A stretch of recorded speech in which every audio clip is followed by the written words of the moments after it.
Just wondering what you thought of Varlamov's slide. And is that one of those little moments that can make a big difference to a team? Just put a little bit of fun into it.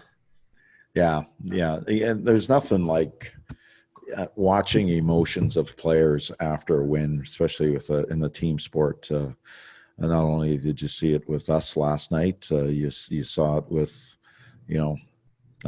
Dallas the other night. That's what makes this game special is the emotions. Like you can't get those emotions if you're not playing the game.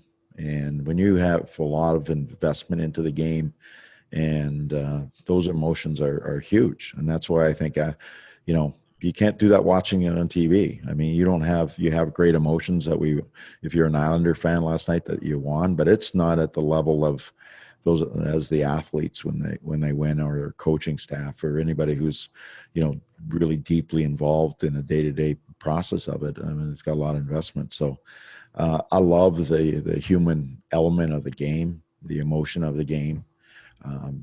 That's what I love the most. I think that's what players love the most. They love playing the game. They love those emotions, those moments, and those are, you get a chance to make some moments that you'll remember for a long, long time.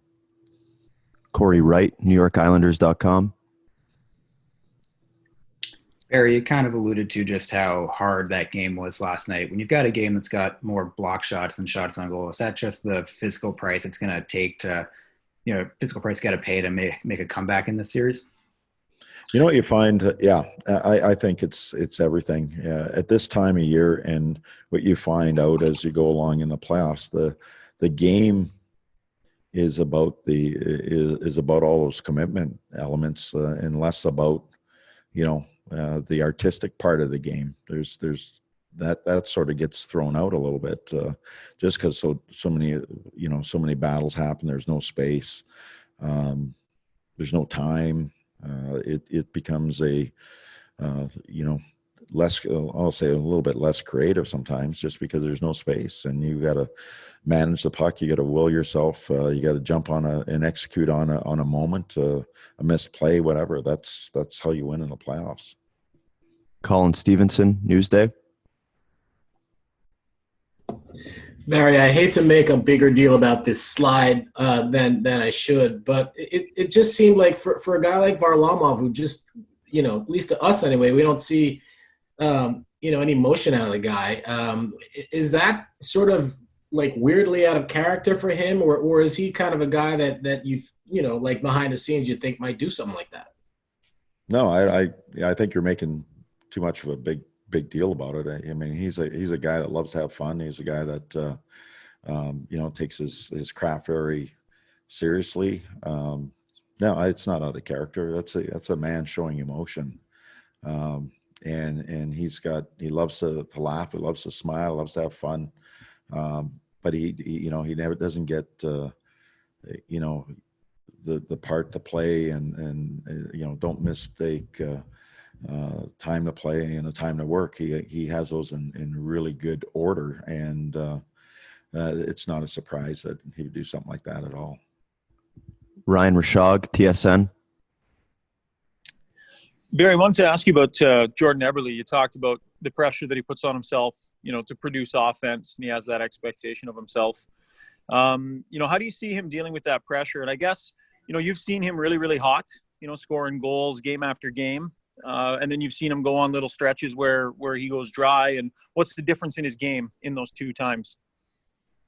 I just think for him, trying to get too fine, looking for the next play, those type of things, just trying to get too fine rather than just play hockey and get pucks to the net and get to the interior and use your instincts. You're looking for that next thing, and sometimes overthinking a little bit sometimes for him.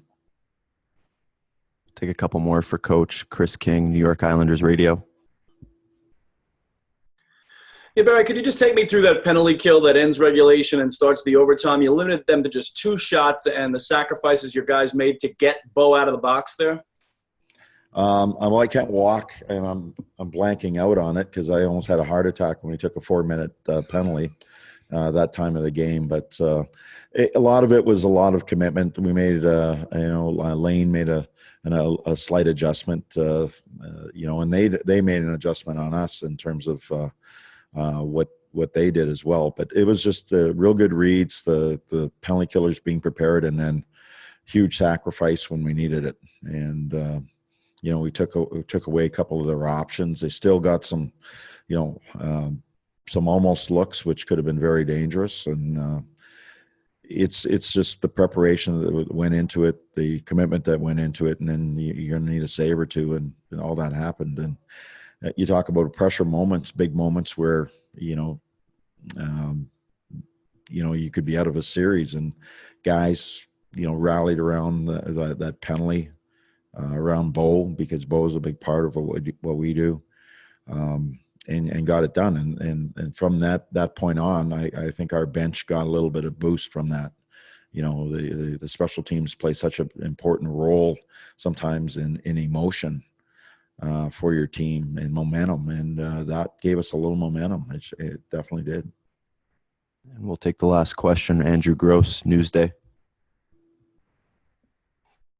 Hey, Barry, just curious, are you a believer on, more pressure on one or the other team in a series? And if so, does it stay on the team that's trying to close it out rather than on the team that's chasing it?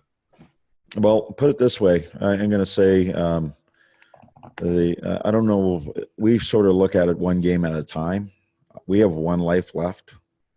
They have two. So I don't know. You tell me which has more pressure.